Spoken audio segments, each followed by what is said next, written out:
네, 정치권 소식 짚어보는 아침의 맞수 시간입니다. 김진욱 더불어민주당 전 대변인, 윤기찬 국민의힘 법률위 부위원장 나오셨습니다. 안녕하십니까? 통일교가 국민의힘뿐 아니라 민주당도 지원했다는 의혹이 불거진 가운데 이재명 대통령이 어제 국무회의에서 또다시 종교단체 해산 문제를 거론했습니다. 영상으로 보겠습니다.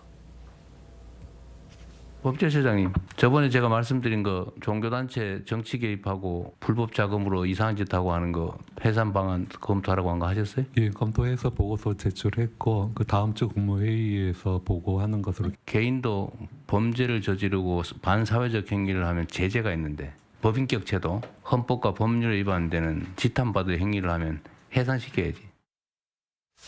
그러니까 이재명 대통령이 통일교를 콕 집어서 얘기한 건 아니었습니다. 대통령실도 특정 종교단체를 언급한 건 아니라고 선을 그었는데 다만 이 통일교의 민주당 지원 의혹이 불거진 이 상황에서 일주일 만에 이 종교단체 해산 문제를 또 꺼낸 것 굉장히 공교롭다는 해석이 나옵니다. 매우 부적절하죠. 예. 왜냐하면 뭐 불법 자금으로 이상한 짓 한다 이런 말씀하신 걸로 봐서는 특정 종교단체를 겨냥했다라고 볼 수밖에 없고, 지금 첫 번째는 시기적으로 보면 사법부의 수사와 재판이 진행 중에 있잖아요. 예. 그러니까 아직 사실관계가 확정되지도 않았는데 단정하면서 먼저 행정부의 해산과 관련된 언급을 했다는 부분도 가장 큰 문제가 있는 거예요.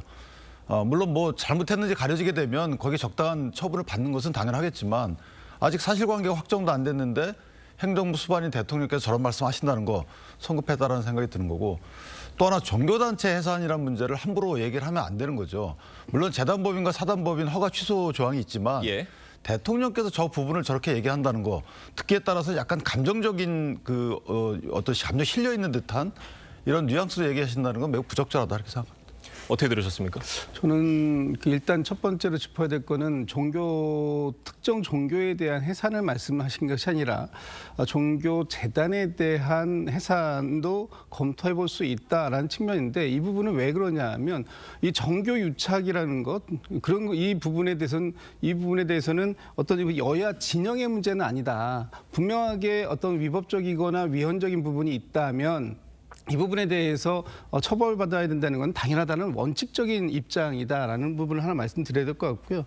그다음에 지금 정교 분리의 원칙을 위배하고 조직적으로 그리고 체계적으로 어떤 정치에 개입하려고 하는 시도가 있다면 이것은 여든 야든 그 어느 쪽이든 우리 헌법에서 이것을 금지하고 있는 거 아닙니까? 그렇다면 이 부분에 대해서 당연히 헌법을 수호해야 할 책임이 있는 대통령으로서는 어떤 단체든 어떤 종교의 재단이든 이런 부분들을 명확하게 하는 것이 필요하다. 그런 측면에서 말씀 주신 거라고 봅니다. 그러니까 위법한 종교단체는 해산되어야 된다라는 원칙적인 얘기를 한 거다라는 말씀이신데 왜 이 시점에 그런 얘기를 한 거라고 보세요?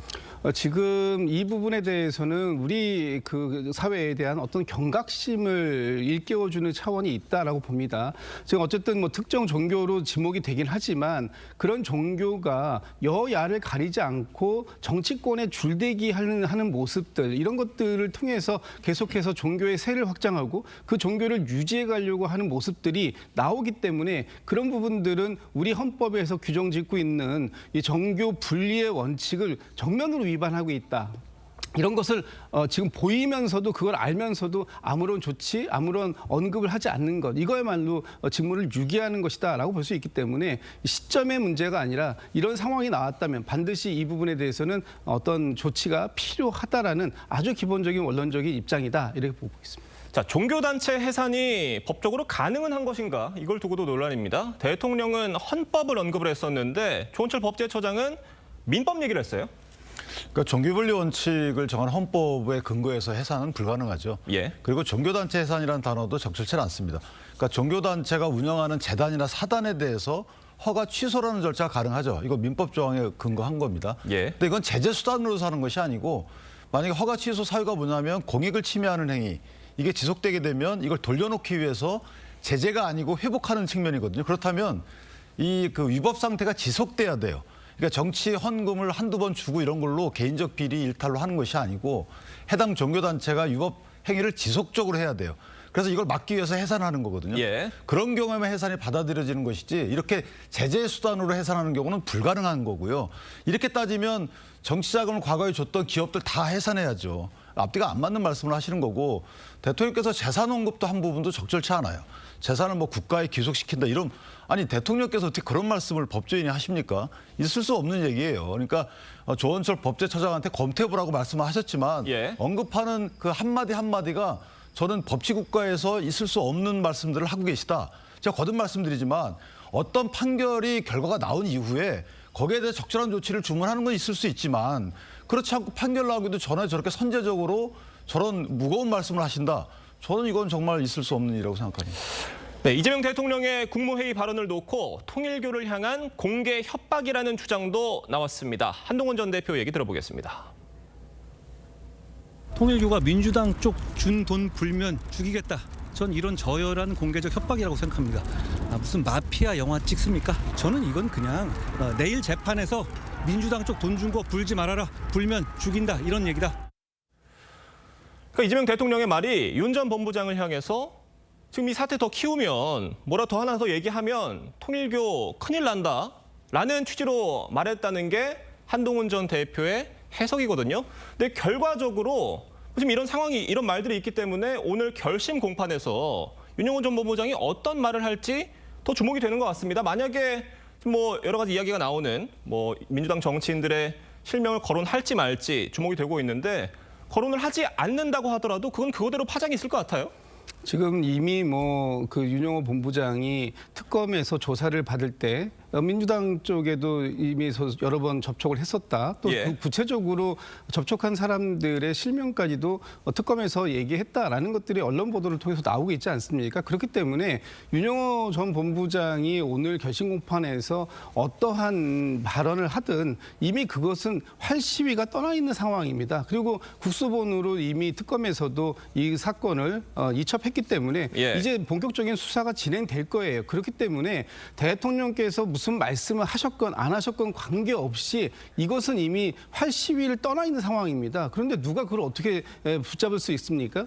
또 한동훈 전 대표가 말씀하듯이 이것이 뭐 그 협박이다. 지금 한동훈 전 대표는 그렇게 들으셨는지 모르지만 저는 그렇게 안 들렸습니다. 왜냐하면 이걸 지금 대통령께서 그걸 함구하면 그러면 괜찮다는 말입니까? 그것이 아니죠. 이미 어떤 이 정교가 유착이 돼서 위헌적이고 위법적인 상황이 있다라고 한다면 그 부분에 대해서는 여야 가리지 않고 어느 부분이든 아픈 부분 도려내야 되는 부분 아닙니까? 치유해야 되는 부분이죠. 그 부분에 대해서 대통령께서 말씀을 하셨다고 해가지고 이것을 일방적으로 한쪽에 대한 편을 들어달라라고 해석하는 것 이거에 말맞다나 진짜로 그 언뜻 외눈으로 세상을 쳐다보고 있는 것 아닌가 저는 그렇게밖에 이해할 수가 없을 것 같습니다. 근데 한동훈 전 대표가 저렇게 문제 제기를 하는 것도 일리가 있는 이유가 아까 예. 제가 얘기했듯이 지금 사실관계에 대해서 법원에 확정이 되지 않은 상태에서 대통령이 마치 확정된 것처럼 저렇게 얘기하셨다는 거죠. 그렇다면 성급했다고 저희가 평가하기보다 뭔가 이유가 있지 않겠는가라는 생각을 하는 거예요.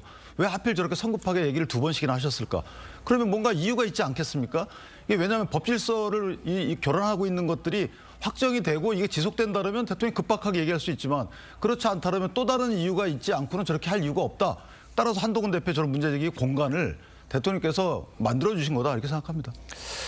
의구심이 든다는 겁니다. 자, 어제 건진법사 전성배 씨의 재판에서 통일교 측이 이재명 대통령 측근 정진상 전 실장에게 접촉을 시도한 정황이 담긴 녹음 파일이 공개되기도 했고요. 또 앞서서는 한학자 총재의 재판에서도 민주당 측 인사에 접촉했다라는 관련 진술이 나오기도 했습니다. 그러니까 수사 과정에서는 좀 가려져 있었던 이런 정황들이 계속해서 나오고 있는 상황이거든요. 어떻게 보십니까? 그러니까 수사 과정에서는 공개되지 않아서 그렇지 예. 윤영호 씨가 일정 부분 얘기를 했다는 거잖아요. 얘기를 했고 또 본인이 그 이전에 누군가와 통화했던 내용들 녹취록을 다 냈고 그것을 특검이 법원에 증거로 제출한 녹취록이에요. 그 말은 뭐냐면 여기에 담긴 내용들은 신빙성이 있다고 본인들이 이걸 토대로 해서 사실관계를 확정해 주세요라고 법원에 요청한 본인들 제출 증거예요. 그럼 그 안에 있는 내용에 대해서는 만약에 신빙성이 있다고 스스로 판단했다는 의미니까 안 그러면 재판부를 기망한 꼴이잖아요. 따라서 그 내용에 대해서 수사를 했어야 되는 거잖아요. 근데 그 내용에 대해서 수사를 안 하고 조사도 안 하고 그냥 갖고 있다가 이첩을 했다는 거기 때문에 이거에 대해서는 나중에 향후 특검이 책임을 져야 될 부분이 없잖아 있다 이렇게 봅니다. 그러니까 윤 전 본부장이 관련 진술을 지난 8월 수사 과정에서 했다는 것인데 그때 8월 수사 과정에서 이 진술을 들었을 때 특검이 정말 이 사건이 문제가 있었다고 생각을 한다면 그 즉시 다른 수사기관에 넘기든 본인들이 수사를 하든 했어야 되는 거 아니냐 이런 지적들 나오고 있거든요.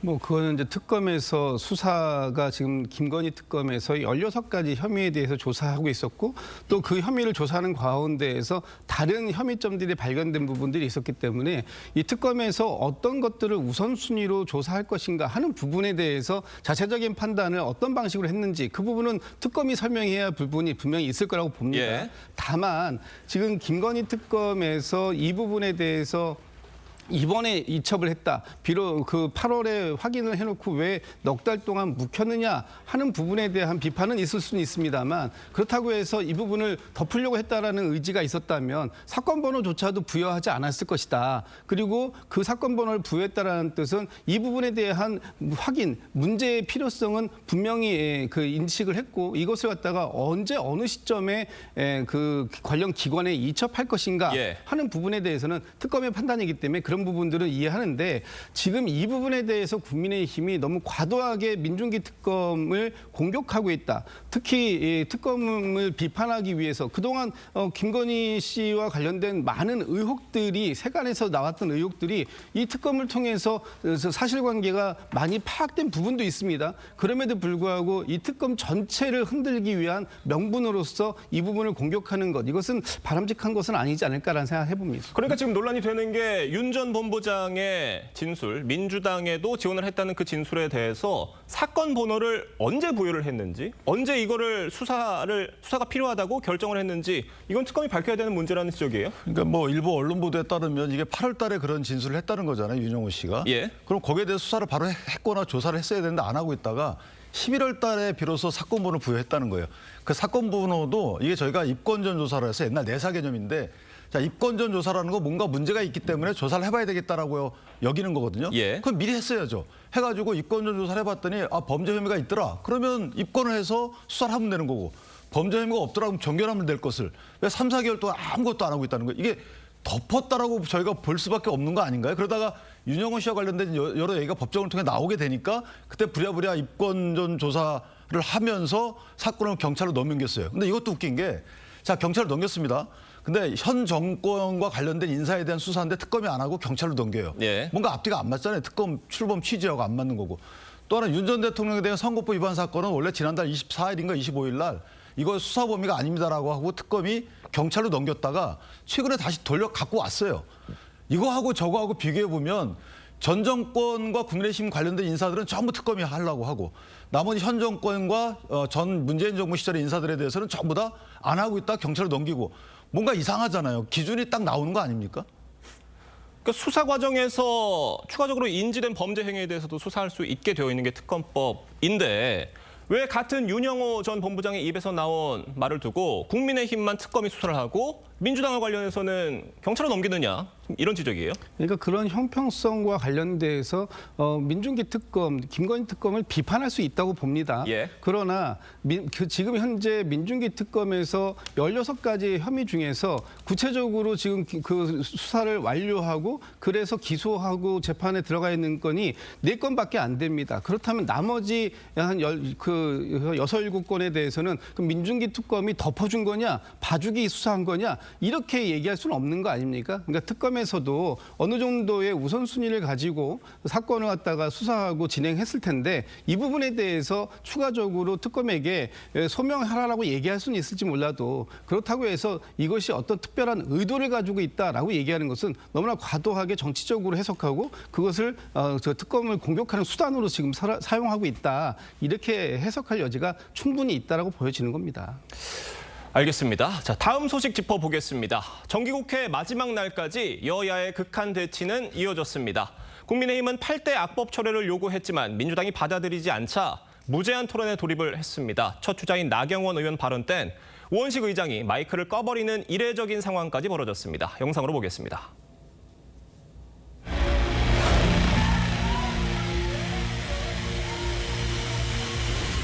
나경원 의원 인사 안 합니까? 제가 조금 전에 말씀드리겠습니다. 좀 이따. 네? 8대 악법을 철회하라는 것을 요구하기 위해서 필리버스터를 시작합니다. 나경원 의원 나경원 의원 잠시 잠시 중단하시고 의제외의 발언을 계속하시면 그러면 마이크를 끌 수 있습니다. 계속 이렇게 회의 진행을 방해하고 있기 때문에 더 이상 발언권을 드릴 수 없습니다. 이 의제와 관련 없는 토론이 아닙니다. 이거를 국회의장이 만약에 제 발언권을 제지한다면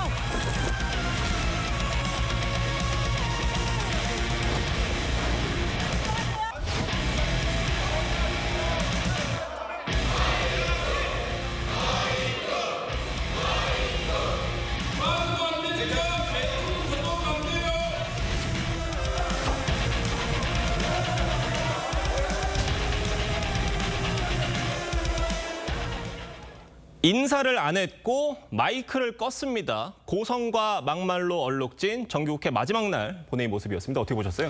근데 저는 국회의장이 필리버스터를 방해했다라고 평가한과 동시에 예. 현재 여당과 야당이 극한 대치를 하고 있는데 여당의 힘이 굉장히 세죠. 그래서 일방적으로 법안처리를 다 하고 있어요. 그러면 국회의장께서는 아무리 팔이 안으로 굽는다 하더라도 예. 저 정도의 글쎄요, 제가 뭐 단어 쓰기 좀 애매하긴 하지만 저 정도의 속 좁은 행동을 하면 안 되는 거 아니겠습니까? 좀 그냥 말씀 많이 하라고 하면 될 일이지, 장을 좀 열어주면 될 일이지. 어차피 경기국회가 끝나는 날이에요. 그러면 해봐야 얼마나 하겠습니까? 24시간도 안 되는 그 시간을 못 줘서 저렇게 트집 잡아서 끈다? 저는 참 어이없다는 생각이 들고, 자, 의제와 관련 없는 발언이라고 말씀하셨는데 실제 가맹사업법과 관련된 필리버스터였어요. 가맹사업은 패스트 트랙을 거쳐서 왔습니다. 그러니까 일방적으로 추진한 거예요. 그렇다면 민주당의 입법 독재라고 운을 뗀 나경원의 의원 발언이 왜 관련이 없습니까? 국회 운영과 관련돼서 또는 가맹사업법의 통과 과정과 관련돼서 문제 제기가 당연히 관련이 있는 거죠. 그런데 저걸 관련 없다고 인사 안 했다고 제가 볼 때 끈 것 같아요.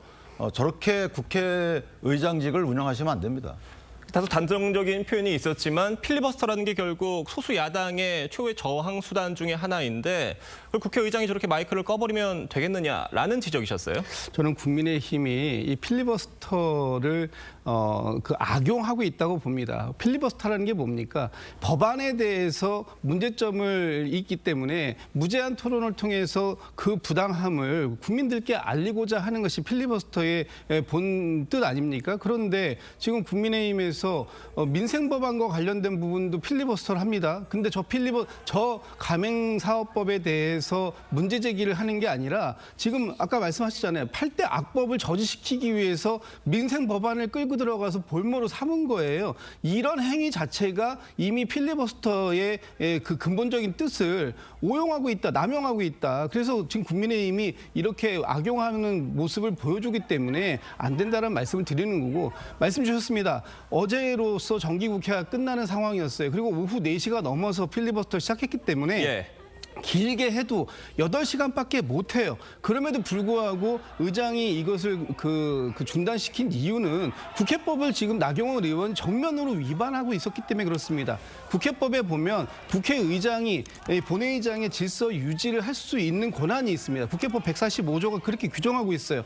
그런데 나경원 의원이 두 가지를 위배했습니다. 첫 번째는 의제와 관련 없는 발언을 계속해서 했어요. 민생 독재한다고, 국회 독재한다고, 어디가 독재를 하고 있습니까? 법안에 관련해서 그 법안의 문제점을 국민들이 왜 이 법안을 우리가 반대하는지에 대해서 명확하게 설명하는 내용은 단 한 줄도 말씀하지 않으시더라고요. 그런 상황 속에서 또 그 의장이 일단 마이크를 끄고 중지를 시키니까 밖에서 그 무선 마이크를 가지고 들어왔습니다. 예. 이거는요, 회의를 방해하는 그런 물품을 소지할 수 없게 되어 있는 국회법을 또다시 위반한 겁니다. 그런 상황들이 있었기 때문에 국회의장께서 나경원 의원의 필리버스터를 중단시키신 것이지, 이것이 국회법에도 없는 상황을 그냥 무단으로 했다? 그런 건 아니고요. 다시 한번 말씀드립니다만 지금 국민의힘이 이 민생법안까지 한 70여 가지의 민생법안까지 계속해서 필리버스터 한다고 하시는데,